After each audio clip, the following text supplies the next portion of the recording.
Well, many of us are guilty of it, grabbing that cup, maybe cups of coffee every day, gulping them down to keep alert.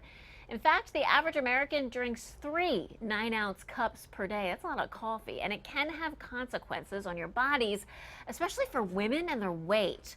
Dawn Cotillo is a natural hormone specialist and founder of Be Balance Centers.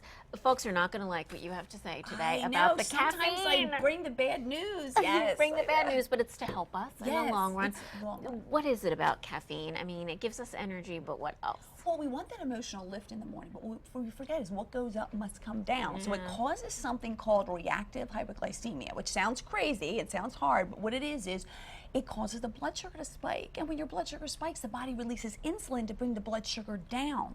When the blood sugar crashes, then you feel irritable and cranky, then you start to crave more. So people think, oh, having coffee is better than having a donut or candy. It's similar. It does the same things. And we're going to understand that hormone. I know. Because I always thought, coffee, especially if you don't put much sugar in it, it's really like calories. It's easy, but I guess we are still damaging our bodies.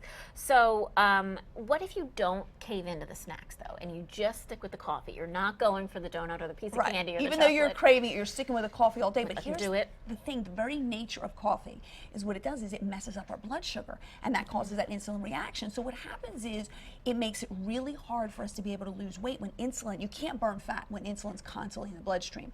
Then you can develop something called insulin resistance, which is almost like a pre-diabetic condition, and then you're definitely going to gain weight, especially in the midsection, and it affects women especially as we get older. Why is it women seem to be, it seems like so many things we we get talk picked about on all women, the time. women. Oh. Well, I think it's because, and we talked about this on all the shows, how it imbalances hormones. So what happens is coffee is actually a physical stress on the body.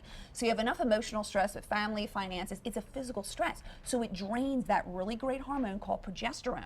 And progesterone is a fat burner, it's a diuretic, it helps your thyroid. So if you're draining that away, you're going to put yourself at a disadvantage. Most women are already low in progesterone, and then after menopause, it plummets. So that's why women have even more trouble losing weight after menopause. So what are you telling us today, and what do you tell the clients that come to the Be Balance Centers? Do we have to just cut out coffee? Well, here's what we're doing. At the Be Balance Centers, we're actually trying to balance their hormones naturally. So we're gently raising progesterone. We're trying to stabilize their blood sugar and stabilize their stress hormones. So by doing that, they're going to burn fat more efficiently. So what we tell them is, why don't you just limit? We're limiting sugar, obviously, but we say limit caffeine to maybe 1 in the morning. And that's not so bad. Don't be drinking it all day long. Okay, I can handle that. I can handle that, yeah. Caffeine alternatives, what can we do? Are these some examples here? Well, yeah, there's some great things out there. I never drink caffeine. You wouldn't want to see me on caffeine, so we got some great alternatives. I wouldn't want to see you on You don't want to see me on caffeine. So anyway, here's a couple things. You can actually make what's called butter coffee, okay? This sounds crazy.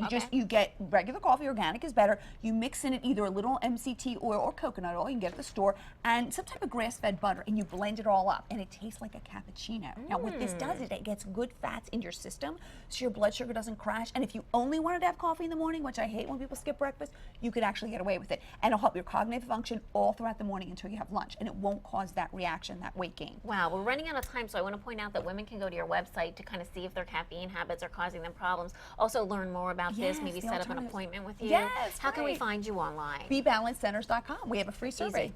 Very easy, very easy. Lots of help you can give a lot of women out there, I think, even though sometimes you're the bearer of some bad news. But that's okay. We appreciate it.